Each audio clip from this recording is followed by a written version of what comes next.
Yay, just saying hello to everybody on YouTube. Hello, hello, welcome, welcome. Just about to press record and we will start this wonderful conversation.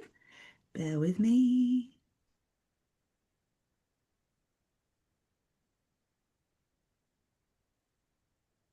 Hello there, beautiful awakening soul humans. I am Rosanna RozyGlow Hanness. Welcome to this phenomenal start of a podcast, which is really about conceiving, nurturing, and birthing the Thrive generation. For me, this is all about how we shift from Star Wars to Star Peace, which is a shift from focus on the problem to focusing on the solution. And I feel this is very much about all of us activating our soul connection to our human potential. And I'm so delighted to be joined today by three phenomenal women. I am in the presence of just such beautiful wisdom, and birth magic is what I'm going to call it, because every one of you is so, I want to say, well qualified in the sense of personal, rich experience in this field and also professionally. And I value everyone here so much and the perspectives that we are having. So, this is an informal conversation really to address the issues that have been brought to light through the series of articles that have recently been published in the UK newspaper, sorry, The Guardian.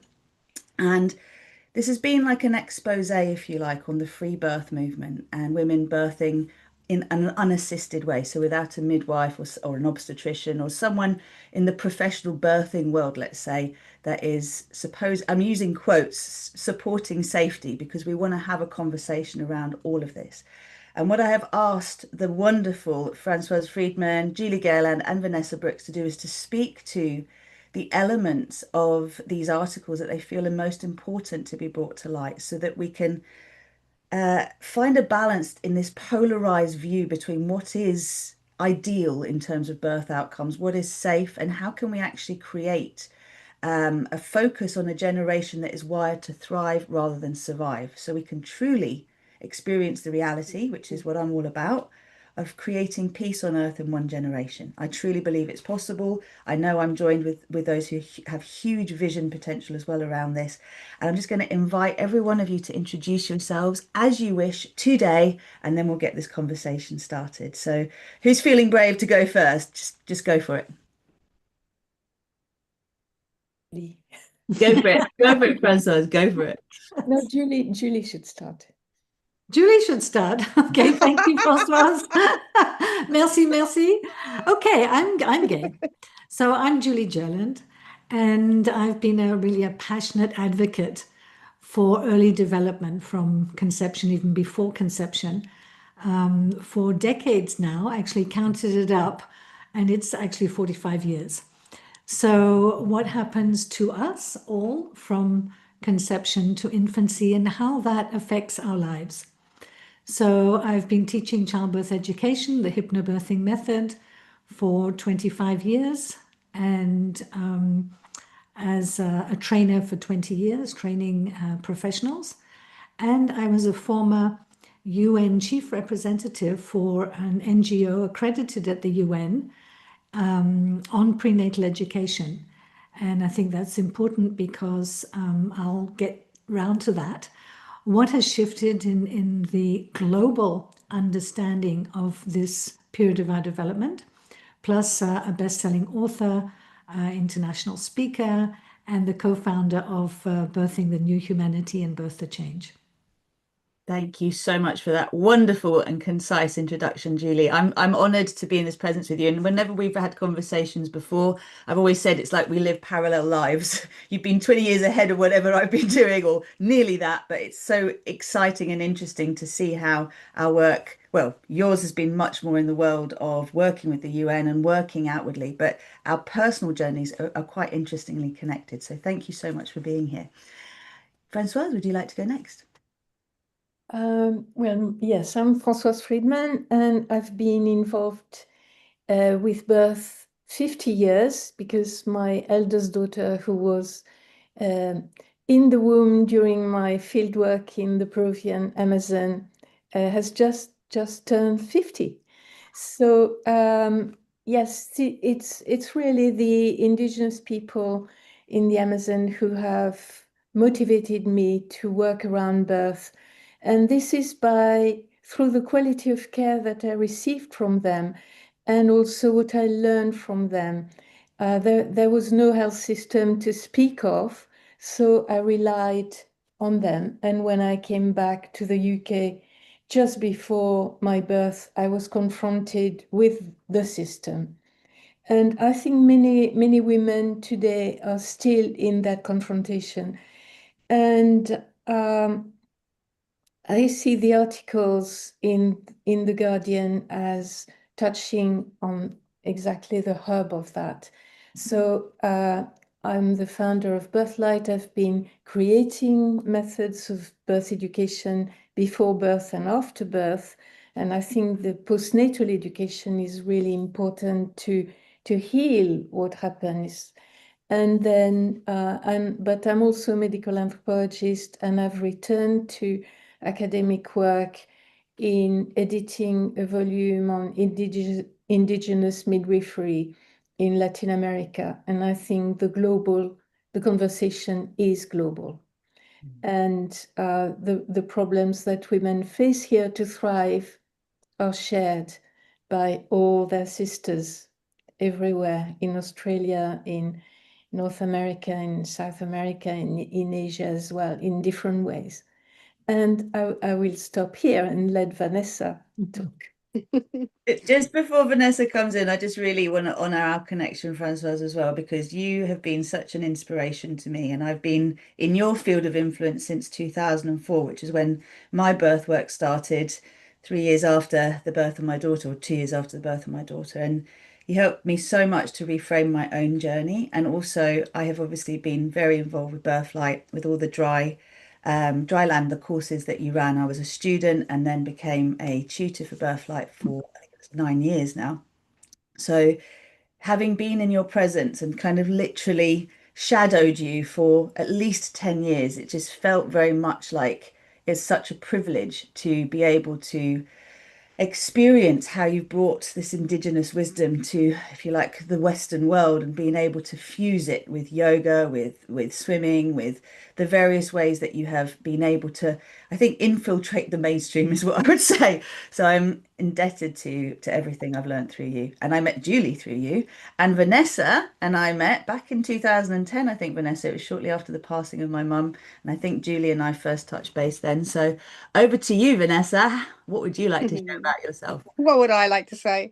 Hello, lovely to be here. First of all, I'm really honoured to be in the presence of all of you, and obviously have interesting connections. Julie has just said that she's very close to our school in France, and I live very, very close to Francois' son, and of course, I love Rosie, like to the moon and back. So I'm Vanessa. I ran a thing called Daraluth, a project called Daraluth, which has been going, 15 years really now. And again, I was also really inspired on my journey by the birth of my son, who is 30 this year. So yeah, I'm like 20 years behind as well. I'm trying to catch up with Francois as well. And I had an incredible birth in a really kind of super hippie community.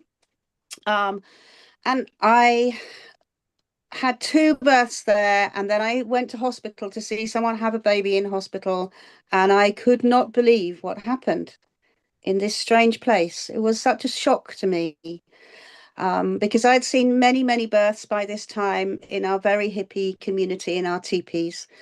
So this really like, poof, this fired this enormous dynamite within my life, that actually the births that I'd seen, and the births that I'd had in Beneficio, were really unique, and that I had had the opportunity to help so many women have babies when I was actually super naive. I want to be an architect, not a midwife. I never wanted to be a midwife.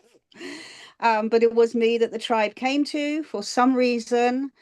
So I had many, many, many years of teaching, being just around women with knowledge that has grown within me.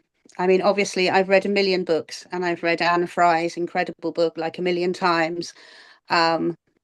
But yeah, my knowledge really comes from being with women rather than being educated through a system. And that's what I'm replicating now. We run schools around Europe now, to really bring this knowledge, this sacred knowledge forwards, because I'm really losing faith that the university and the system is actually teaching anybody anything useful, really.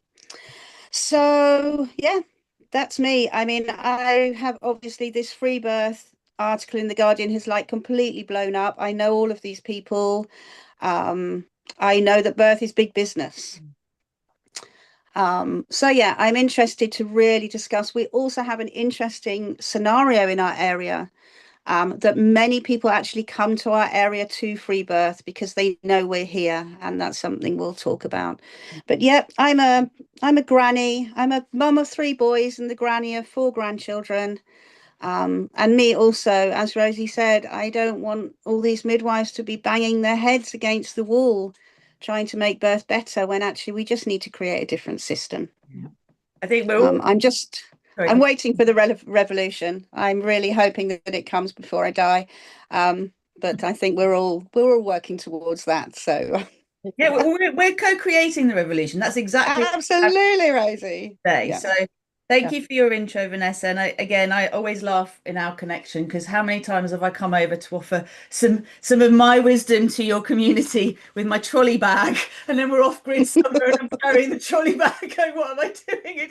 It's farcical but also hilarious. And this is about how worlds unite, right? This is the point of this conversation, is we might have very different experiences, but it's where can we unite towards a common goal. Yeah. So just to give everyone a little intro for me, I am Rosanna RozyGlow Hanness, as I said. I am the founder of the Star Peace Movement, and this came through in 2020. So before that, I had a previous incarnation as a yoga teacher that specialized primarily in fertility, pregnancy, birth, and postnatal yoga, very much thanks to Francoise and the organization Birthlight, because I had a 4-day labor with the birth of my daughter. And I know firsthand what it's like to be terrified of giving birth, terrified of having your power being taken away from you, therefore making birth decisions from a fear-based perspective, trying to avoid a system that to me seemed destined to try and control me, and yet finding myself not feeling emotionally and psychologically and physically prepared to trust the process of birth.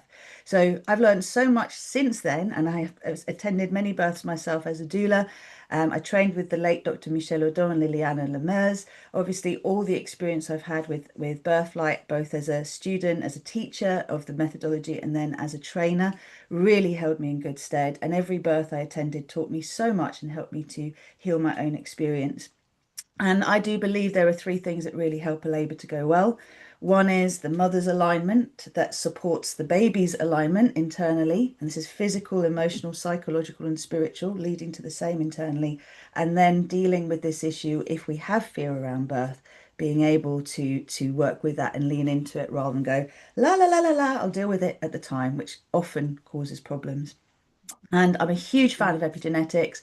Dr. Bruce Lipton is one of my biggest shining lights and influencers in terms of how I see things.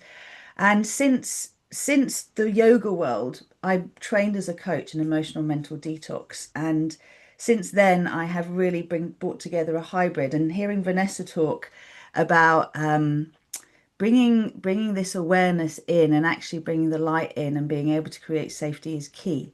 So as a result of my work around pregnancy and birth, I started to work with birthing the soul in the human body. So for me, I have a methodology with RozyGlow, which is all about shifting our circuitry from surviving to thriving, both the physiology, but also our mindset, our emotional set point, and our connection to being heart-led and soul-influenced humans. This is really the starting point for me. So I'm delighted to be here in the presence of what I would call mastery. And I do not mean this in any other way other than, wow, so much wisdom in this space. So let's just really dive in and look at what is key. Now, I don't know any of the people in these articles personally. So for me, as I read the article that came out, I think it was on Thursday or Friday, about the situation, we will put the links to these articles in the text box shortly. The important thing is there's been a series of different articles around the subject, and the first thing I'm curious about is, okay, what instigated the interest in the first place for the journalists, the ladies that actually took this on? And also, what is it bringing to us now that is important for us to address to be able to build a bridge between an old system and basically what it feels like a desire to reinstate the truth around birth, the essence that we do know how to do it, as it were, and we can get out of our heads about it. But equally, when we are driven by fear, how this can actually cause massive imbalance, both in a community that is more natural birth orientated and an institution around birth that is really looking to create safety but also avoid litigation. And there's an issue there. So, who would like to start? Who's got the sort of starting point where you would like to dive in and address elements of the Guardian article? Please feel free to step forward.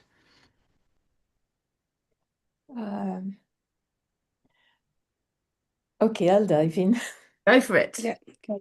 Yes. I was frankly quite shocked by the Guardian articles, because they reproduce the language of various articles that have come out, written by medics about risk, and I think this language of risk instilled fear in the readers in a way that I didn't find very productive. And I recall articles in The Guardian that were written about natural birth and about accusing certain midwives, I think a couple of years ago. And I find these articles on free birth were an echo of that. They were written in a denouncing approach, which I think we need to steer away from. And I want to honor all the wonderful midwives like Claire Feely, Gemma Mackenzie, Justin Norton, Mary Greenfield, Melanie Johnson, who've written articles on free birth, trying to understand where women were coming from and why they were often between a rock and a hard place, trying to find a way. And yes, they were misled by the Free Birth Society. Some women were misled, and some disasters happen, like they can happen. But we need to remember that at least 65% of free birth are successful and safe, and that they are not backed directly by midwives, but many midwives aim to create a space of birth that is empowering and more spiritual, as Rosie pointed out. So many birth centers are absolutely wonderful, and women have the right to free birth. And I think maybe focusing on their preparation and the ways to make this happen more safely is more where the conversation needs to be. Maybe that's why you gathered us here today. I love that. Yes, let's go that way. Let's go. Do you want to start with answering that question actually that you just made? How can we move towards how did you say it? Gathered us today. Bring, bring Maybe Julie and Vanessa need to. okay. Okay, I'm you. happy to speak. Oh, You go. we're both are now. We're excited now. Now we all want to speak. Go, Vanessa, go. Okay. I mean, this article in The Guardian, I'm so unsurprised about this. It's all over the place. The RCM have also made an article that, can we use the word natural in birth? I was part of a doula UK NHS like round just recently, and there was also a police officer in this collection of people. Because now the English police have like a new person that looks at people's ideas around birth, which I found very interesting. So I think the system, personally, I think the system is really going to come down quite hard on everybody right now because they see that they're losing control. And this is the kind of like, this rabbit hole that no one wants to go down, but it's just there. For me, I just see that we just need to start again, really. The system has to take a step back. We need to step forwards as visionaries and just go, okay, there is a different way to do this. We don't have to keep bashing our heads against the wall, which midwives are miserable and they are really finding it hard to see the light. So really bringing the light, I mean, I think that's what Birthlight has done for families. Daraluth, my organization where we are directly training midwives and doulas, we are bringing this light again. People come to us and they're like, okay, maybe I don't give up being a midwife. And it's like, okay. So just shifting, we need this shift into seeing that actually being a midwife is a sacred thing. It's actually really such an incredible thing, and that actually every woman deserves to have a birth like I had a birth. I had amazing births with incredible people in the middle of nowhere, which I presume could be called a free birth. Maybe every woman that I'm with, I think she has a free birth because I give her freedom to do what she wants. The problem is that we need to get people to take their freedom, to be autonomous, for us all to understand this safety, this fear, what is going on there. I mean, it's an enormous job, but we can totally do this, and the free birth with it's the witch hunt. I've just done a whole module with my students and we did a whole day on meditating, getting this witch wound out. We are deep, deep inside this witch wound. We're scared. Midwives are scared because before they just set us all on fire. So, what? And they're coming for us again, guys. So, yeah, we have to shine so bright. I feel, and I really feel for this woman. Yeah. Because I mean, bless her, I mean, her baby, she was the head of the Free Birth Society, and bless her, her baby died, and it is so tragic. Obviously the universe we are way, it's not beyond our, the irony of it. It's so sad for her. And I really don't want this to get missed because I think this is something for me that was really disturbing about this article, that they are really like tearing into a beautiful, beautiful woman who I think in all of her heart started something that has been incredible. And now she's lost her baby, and now they are really trying to destroy her. And yeah, Thank you for a that. little bit, yeah, of love for them that is needed. That's compassion you're talking to. Just before I move on to Julie, Yeah, I think this is really key because actually one of the things the article touches on is radical responsibility and what does yeah, that actually mean? And we all have a pretty terrible relationship with death, right? And so if we have a terrible relationship with death, we have a pretty challenging one with birth. What you just mentioned, I mean, birth is political. It's been this ongoing conversation that's so polarized. All the time I've known Francoise, every time I get excited about a change in policy, Francoise would kind of roll her eyes and go, yeah, here we go again. Because she's seen it so many times. I'm like, no, Francoise, it's happening, it's happening. She's like, yeah, here's the next round. And you've seen it, we've all seen it.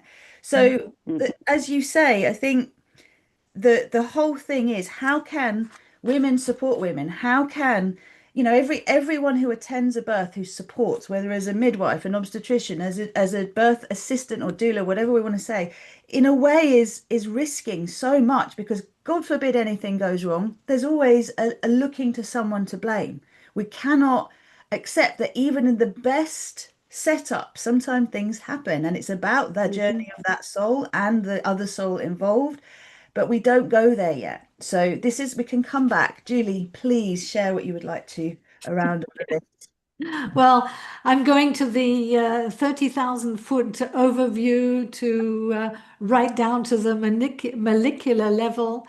It's all there. This is existential. I feel that we're talking about humanity as a whole and not just birth. Because the way we come into this world, and we all know that, it sets us up for the rest of our lives. So it's kind of like chicken and egg situation. By looking after the mother, we're looking after humanity. And this is changing. Whether we want it or not, the old order in all aspects of our lives is imploding. Mm. So it is coming down. I don't think we need to fight it by any means, but we need to step into our roles fully as the midwives of this new humanity. And I started a little group, and I think, Rosie, you're part of it, of mothering the new humanity. We've got birthing the new humanity and mothering the new humanity. And we have, let's face it, the greatest ally on our side, and we're on her side, is Mother Earth herself. And she is intelligent, she is loving. And, you know, the First Nations people have been telling this to us for forever.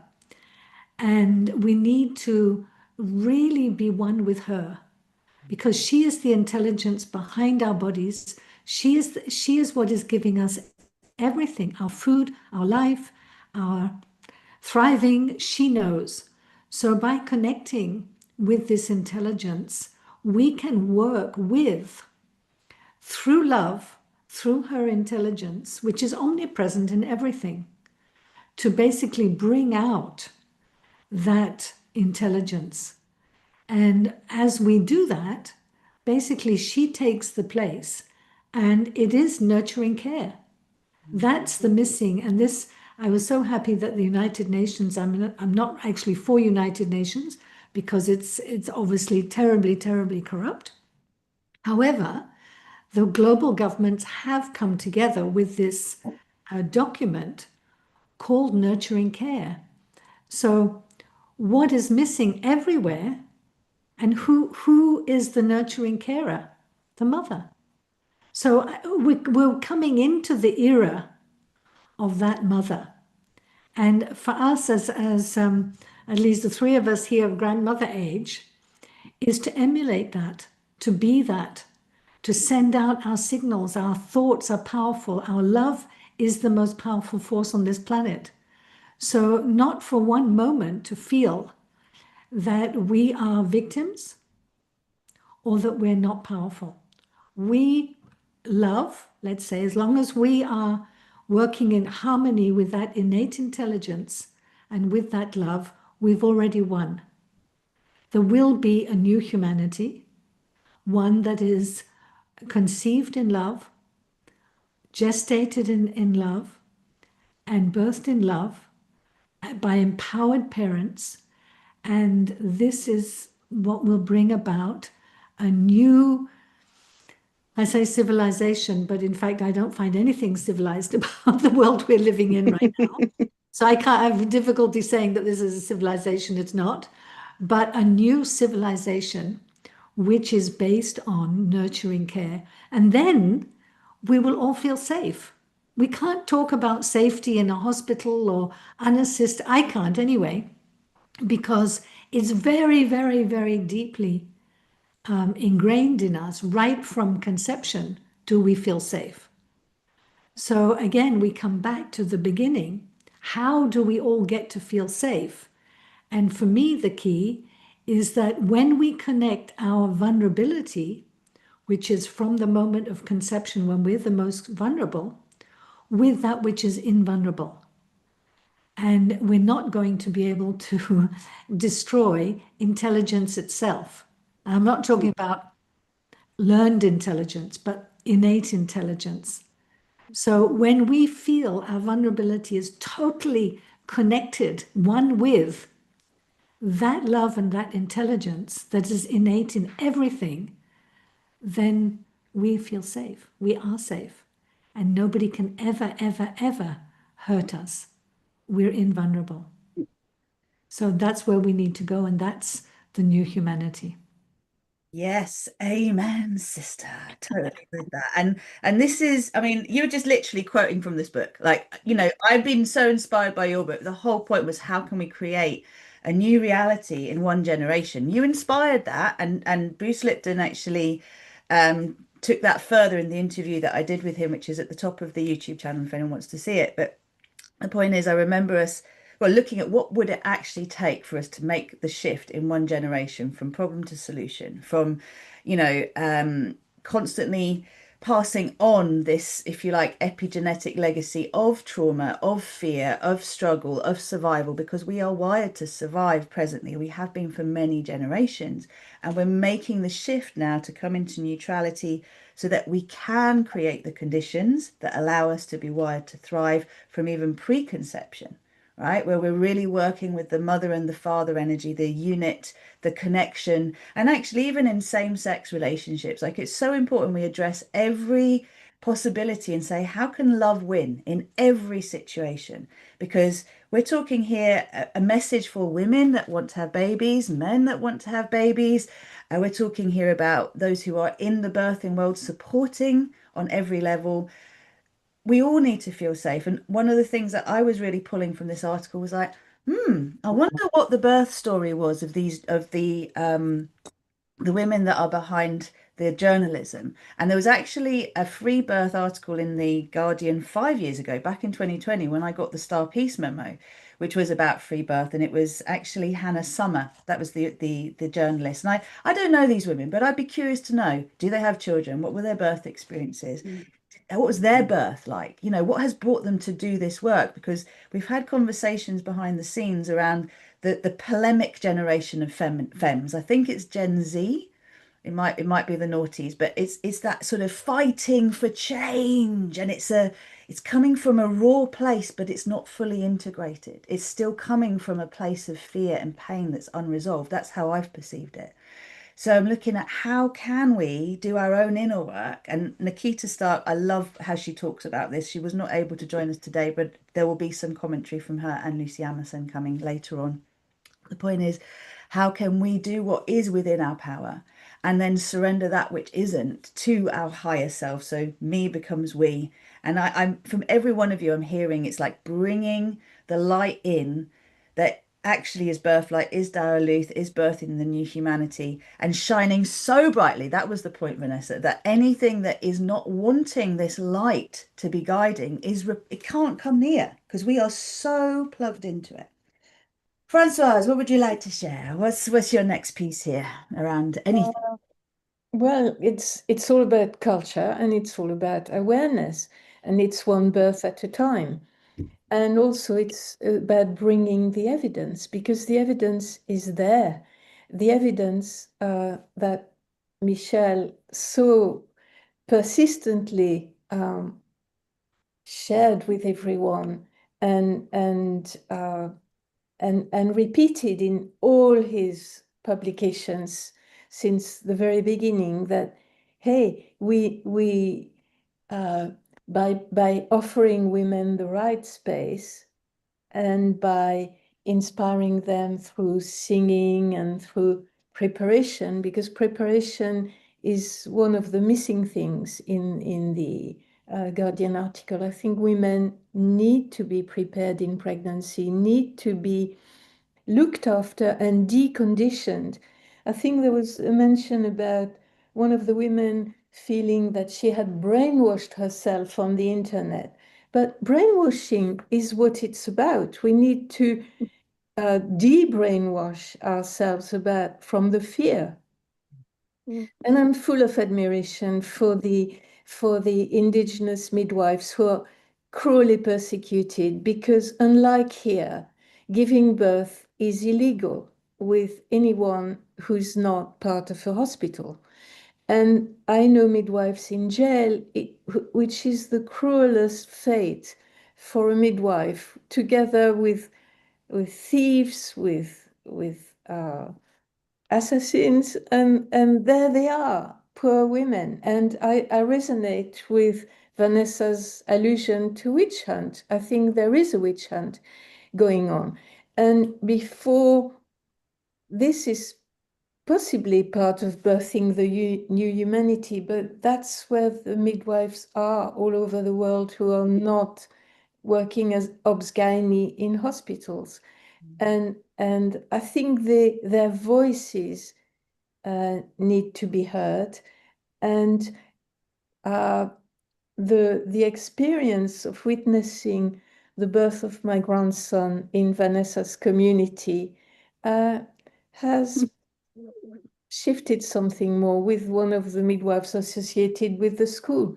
I returned to the space of an indigenous birth where the sheep with their little bells, there was a sacred silence around this birth.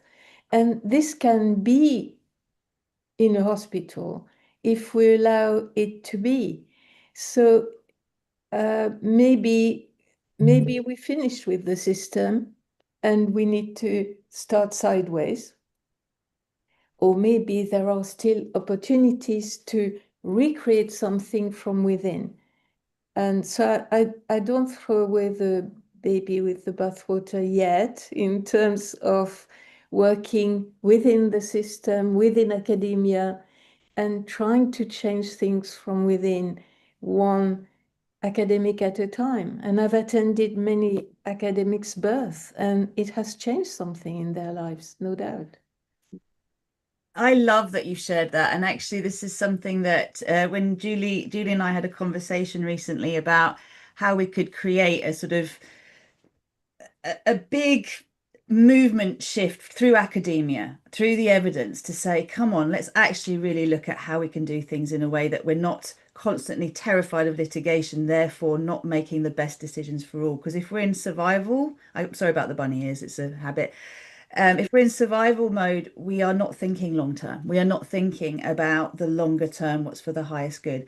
And what you just said about brainwashing is key because actually we've all been brainwashed to fear birth. We've all been brainwashed to believe it's really dangerous. And thank God it moved into hospitals because that's when everyone suddenly started to thrive. And it's like, really? Let's look at that again, right? And more than anything, for me, the biggest marker of star peace, like having activated in the collective consciousness of humanity, will be when I stop seeing women birthing on their backs on TV, pushing like they're doing a poo, straining for dear life, and passing this programming on to the next generation that birth looks like this, and this is how it has to be. Once, only once, have I seen a positive birth scene, and it was actually in one of the more recent Superman movies. Can't remember what it's called, Man of Steel or something. And his mother was like held in a circle of women and she was standing with her knees bent, bum back, birthing her baby out, right? And that's the only time I've seen something. Whenever I see it on TV, Ian, my husband's like, oh God, here we go. I'm like, this is going to happen and that's going to happen. And watch, watch, watch, watch, watch. And like, don't put Rosie in front of the TV, right? It's really bad. And this is brainwashing, right? So we can use everything that's been used, whether conscious or unconscious, against us for us. We can shift the programming, and that's part of the solution for me as we move into an era where we don't fear the process. We don't fear birth, we don't fear death, because we've allowed the continuum to allow us to understand we are in this body for a short period of time. Yes, we want to look after it. We don't want to leave early, but ultimately it's part of our journey.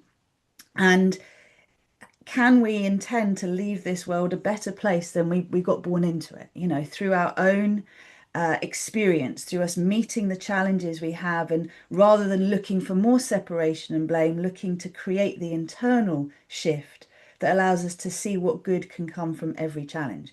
You know, my 4-day labor taught me so much about fear of birth and then led me into doing the work I do. I could have been coming from my fear the whole time and trying to prevent everyone else from experiencing what I did, which is where I started, if I'm honest, to then empowering women to have the tools to make their own decisions, seeing them in their wholeness, as you always taught, Francoise, and actually, you know, trusting that for me, am I going to relax more in a labour ward because my conditioning says this is where I'm safest? And can we minimize, therefore, the risk of intervention because we're not offering it every 5 minutes, right? Can we create the conditions of safety and security, whatever that means? Dark room, you know, Dr. Michel Odon said, if you want to change the world, if you want world peace, look at birth. We have to look at this and see this starting point. So, you know, it's not one size fits all, but there's definitely a frequency that we can pass on. And it was the moment that the Irish midwife who helped me to birth my baby once I transferred into hospital put her hands on my shoulders and just said, there, dear, you've suffered enough. And suddenly my baby stopped from being on the rim of my pelvis, boom, went in because I felt safe. I had a mummy to nurture me that trusted the process. And I was so scared because my mummy had an epidural and she didn't know how to do this without numbing out, right? And even though I had one, I was able to transform that experience and birth my daughter and feel the experience. So for me, this is really powerful. Who would like to share next on this? Because where are you going? Where do you want to go with this? What's the piece for you? I just want to talk a little bit about oxytocin because I really think it's like one of the keys here. And I think it's kind of actually interesting to people. It's something they can kind of connect with. You make oxytocin when you make love. And everyone's like, oh, that's quite exciting. And then and I feel like the world is like so lacking oxytocin because of all these traumatic births that we're having. It is like a really key problem. And I was also brainwashing. How I start all my trainings around antenatal is like, you're going to have these women in the room and you're going to brainwash them. That's as simple as that. I don't really think we need to be so ashamed. As Francois said, we've been brainwashed one way. Come on, now it's our turn to brainwash people. That is totally fine, I think. And I think one of the keys is also community. The reason that the culture has changed where I live, and it will start to change in where all our schools are, is the fact that actually people now see birth as safe.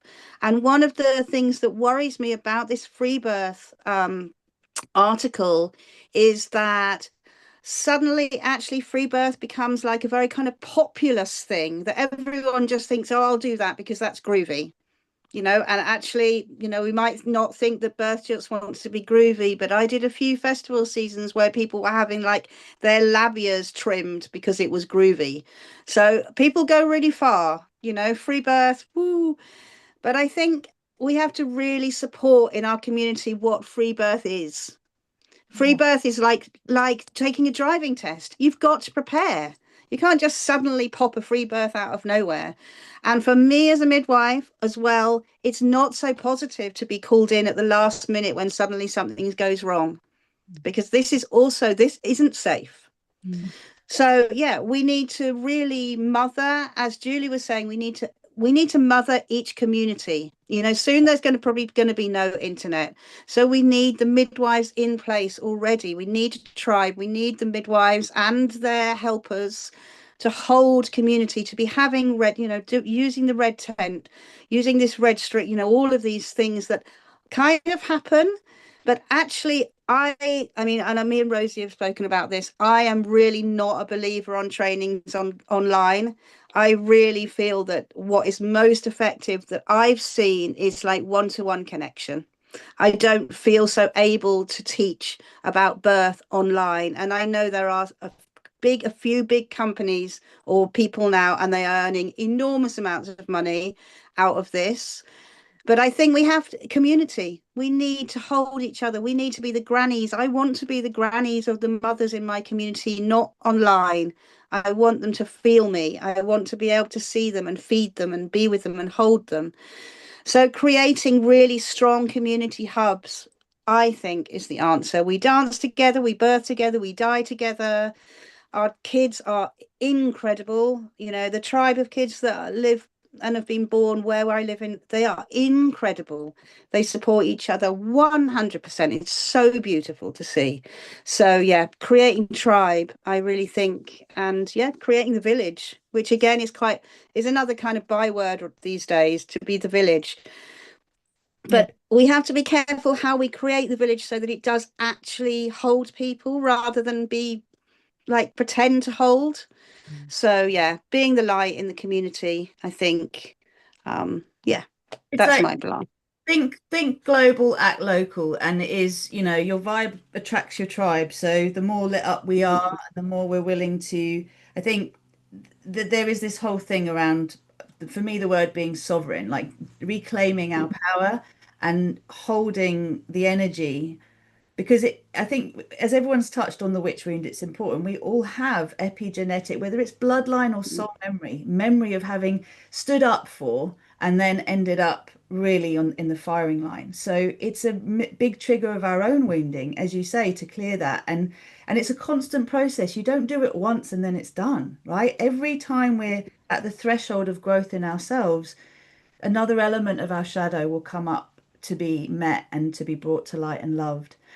Julie, over to you. What would you like to share on this? Yeah, this is fascinating. And I'd like to come back to what both Françoise said and Vanessa, two really, really important points. One is the brainwashing, and the other one is oxytocin.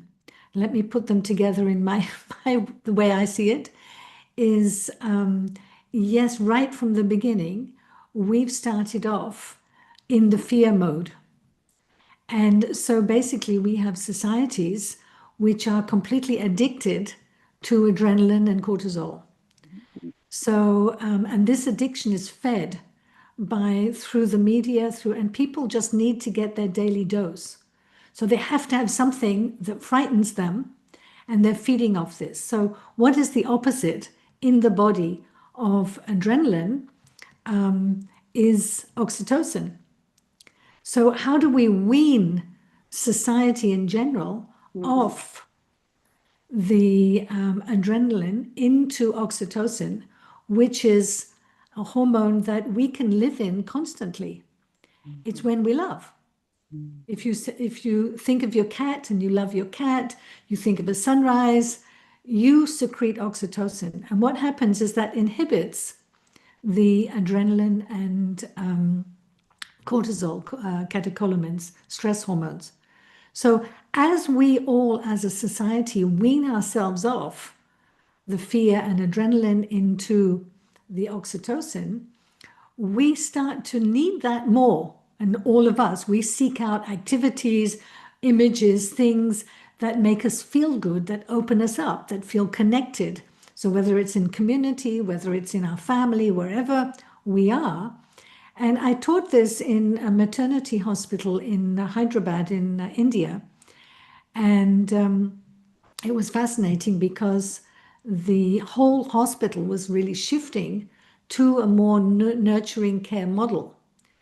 And Evita Fernandez came into our workshop the next morning and she said, "Can I tell you what happened to me yesterday, Julie?" And so we're in the hospital, a maternity hospital. And she said that she witnessed in the corridor two obstetricians who were obviously not in a very good state, about to go into a birthing room.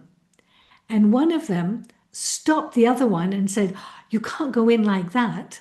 The other one said, "Like what?" And she said, "Well, after Julie's workshop, which obviously was to teach them how to transform adrenaline into oxytocin, she said, well, because if you go in all upset, you will affect the outcome of the birth because it's contagious, right?" So they stopped, they closed their eyes, and in a matter of seconds, they were secreting oxytocin, big smile on their face. They changed what they were living, and then they went in. Oh, And so the head of the hospital told this to everybody. We're about 75 professionals, medical professionals in the room. And Julie, yes, because if everybody, the quality of life of everybody, I don't really want to separate whether you're a family member, whether you're a birthing mother, whether you're a father, whether you're a child, whether you are one of the people in hospitals or birthing center, wherever. We all need nurturing. We all need to live in oxytocin and endorphins, the well-being, the well-being hormones. And that needs to become contagious.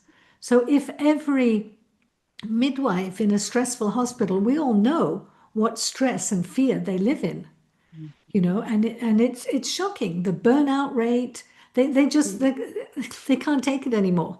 There's a huge problem now in the system, and but we can help them too.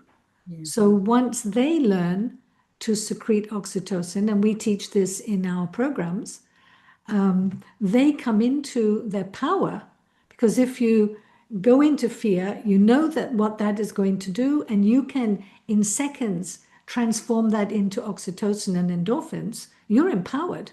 It's like, yes, sometimes I will get triggered, but I know exactly what to do. I can do it immediately, don't need anybody.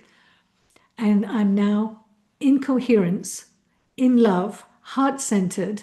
I become more intelligent because I have energy for my neocortex, more connected with my intuition, my soul, because the energy is available, which obviously it's not if you are running on adrenaline and stress hormones. And not only that, one of the pitches when I said to this maternity hospital, what is the stress out of a 0 to 10 scale? Where would you put your hospital? And the CEO said 11 Wow. in terms of stress. So when people are stressed, they make mistakes, then there's litigation. Then we haven't talked about how unsafe these conditions are for mothers in hospitals. So, if we're going to talk about the free births, we need to talk about what's actually happening in hospitals too.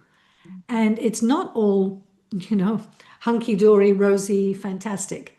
So everybody needs to shift from the fear, and then let's just put it in the body, from adrenaline and stress hormones to love and well-being hormones. And we need to have media that is bringing this about. That's the hugs, that's the being together, that's the connection, the bonding. And we need to bring this back into every area of our life. Absolutely. You've hit the nail on the head there. And I think that what I would love to do now is to lead everyone to the vision of the future, because you've just shared what I think can really happen in hospitals, which in my dream is that I remember when I first trained with you, Francoise, we were looking at some research. It was one of the evenings because it was an in-house training where we were staying in Cambridge. And it was about, I think it was a study done by Johnson's and Johnson's actually in New York, possibly. I'm not entirely sure. I've tried to find this since and I've not been able to find it. But it was a self-selecting sample of obstetricians who had high cesarean rates, and they were offered the opportunity to look at their own birth story, to look at, how they were born and therefore how they practice. And the obstetricians that chose to go through the process went through it. The ones that didn't, it was self-selecting from what I understand. It was so easy to see the shift in the cesarean rates and those who'd actually gone and had this work, gone through the process. They went from the highest to the lowest, and that blew my mind because working with women is one thing, but Julie, you've just literally explained that if the people that are offering the energy of support are stressed and fearful themselves, what can they really do? And if they don't self-regulate, and also let's just remember that issues happen, stillbirths happen in hospitals, shoulder stocies happen in hospital, all sorts of things happen. So what if we created a vision, this is part of my dream, that no woman, baby, partner leaves hospital or leaves a birthing environment without being given the necessary repair work to help them soothe, heal, overcome anything that's actually happened. There's so much research. The Human Garage are currently doing loads of myofascial release and stuff around cesarean scars, etc. So there's loads coming out. But equally, I learned about baby cues through baby yoga. I learned, and this was with Francoise, I learned about understanding the pre-cries. This was something that came up as well through research. Like, we can know so much more that's going to equip us to trust and feel safe in this process, bring back indigenous practices that are missing from modern obstetric care, let's say, where we're closing the body, helping to repair the core muscles and the breath, so that we can then self-regulate to help our babies. And for me, the three-prong formula for peace, which is what the book is about, is shifting from focus from problem to solution, which is exactly what we're doing in real time here, looking at the issue, looking at what could be better than that. Secondly, using entertainment to brainwash the masses, because we all watch things, we all listen to things, we all read things. Just imagine if there was a whole load of movies that were utopia based rather than dystopia based on TV. How we can meet people in adrenaline, take them to oxytocin, literally therapize in real time. That's my passion. That's why I work with conscious creatives mainly now, so that they're not putting pain out into the world that's unprocessed, but actually metabolizing, moving from pain, trauma to treasure, and offering that healing through their music, their art, their movies, their books, whatever they're doing. And then the third element, which Francois said this years ago, the revolution will happen from within. It's the women that lead it. But if we're seeing something different in the collective, we then ask for something different, we command something different, and we're able to shift it. Because we love to blame the media, we love to blame the establishment, but it's only reflecting our sense of separation. So when we do this inner work, which is essential whether you're preparing to birth or support a woman in birth, that's where the shift happens. So that's the formula for me. Over to, let's just hear final visions from each of you. But that's my piece. I'm very happy I've shared that with you. So who would like to go next? Francois? Blah, blah, blah. Okay, yeah, I stay with what you said, Rosie, changing from, I think the Margaret Mead said it, a handful of people can change the world. So it's really, yeah, and changing, the world is structured in consciousness, so changing the consciousness. And I stay with Julie's notion of nurturing care, which is what the indigenous people hang on to and teach us worldwide. Through caring for Mother Earth, this is what they defend. It's not just their territories, it's a whole world vision. And with Vanessa, creating community, I think this is perhaps more difficult in an internet-led world, but very possible, one birth at a time as well. And yes, I am in awe of this community that is around Vanessa's and where my grandson is growing up.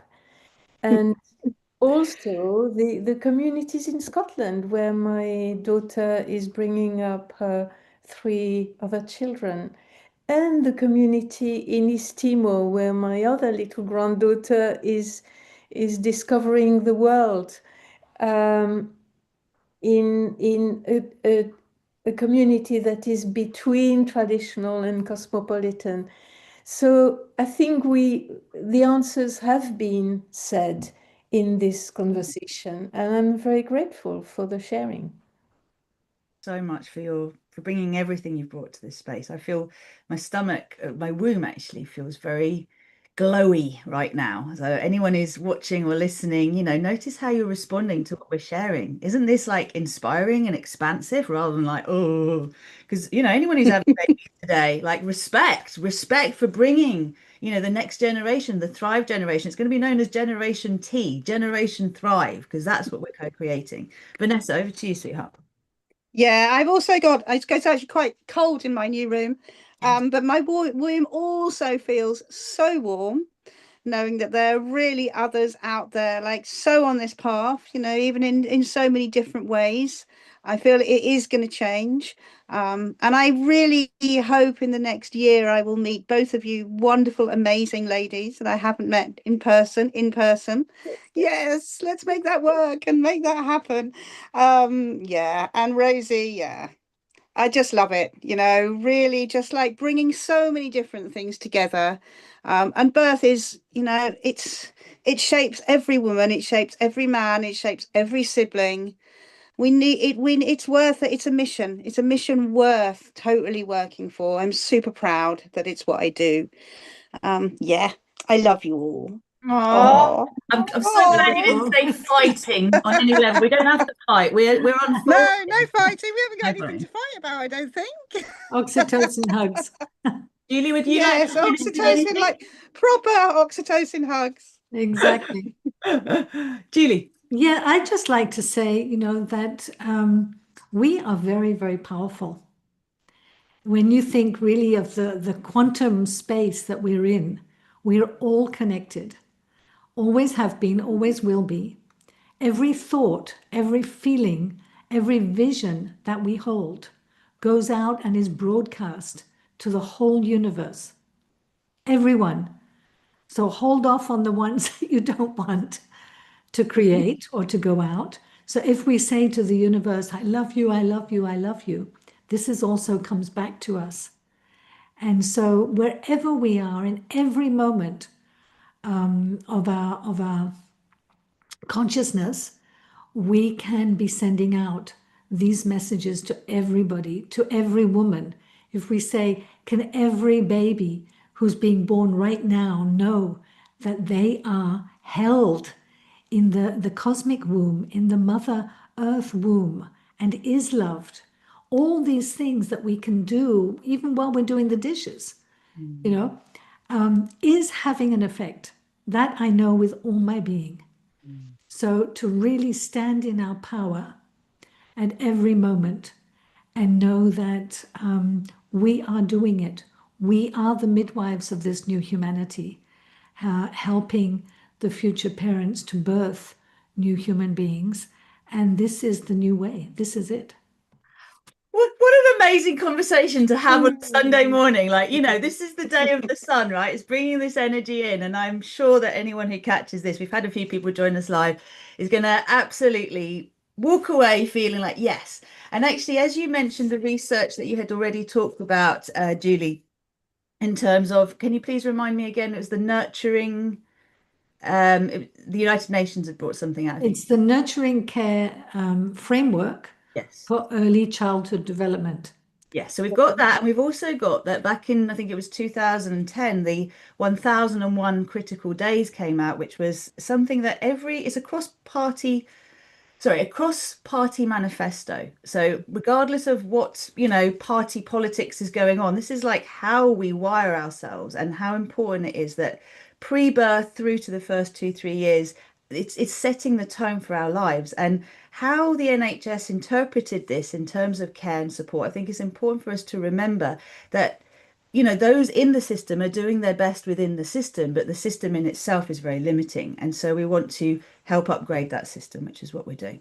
I am in the presence of phenomenal wisdom and birth keeping here. And I would like us all to join intention, actually, because a little while ago when I interviewed Bruce Lipton, I did propose to him an idea of how we could actually do a summit that's really about, for everybody, how we can birth this new vision into the world, and whether we're professionals or we're interested as parents, we can do this. And I think Julie and we talked about this beyond the sort of G8 summit or the kind of summits where people come together for the environment, for economics. This is birthing the new earth, and it's what it's going to take, bringing us all together. So I'm holding that vision, and this is embryonic form now, these conversations that we're having. And just to thank everybody and to say all three of these phenomenal women are offering trainings, right? Trainings that are relating to professionals, to parents, to yoga teachers. There's all sorts. So I'm going to make sure that the links are in the text box. Please check them out. My work is primarily now, as I said, with conscious creatives, but also with therapists and coaches and those who are supporting others to make sure that their personal lives are thriving too. Because, we're giving endlessly, but if we're giving from an empty cup, our intentions are well intentioned but misinformed, because we cannot sustain and regenerate from emptiness, not without tapping into source. So that's my passion. Please do reach out. You'll feel us all. You know where you resonate, right? So Birthlight, the work Birthlight does, the work Vanessa does, the work Julie does, it's just, in Greek we say exeretico, which means exceptional. So please do plug in and make the most of this wisdom. Thank you for your time. I look forward to what we co-create next. Thank Loads you of also. love. Love you. Yeah, Nice take to care. see you, both of you. Stay on the love All wave. of you. Lots of love. Bye, Yeah. Big hug. everyone. Bye.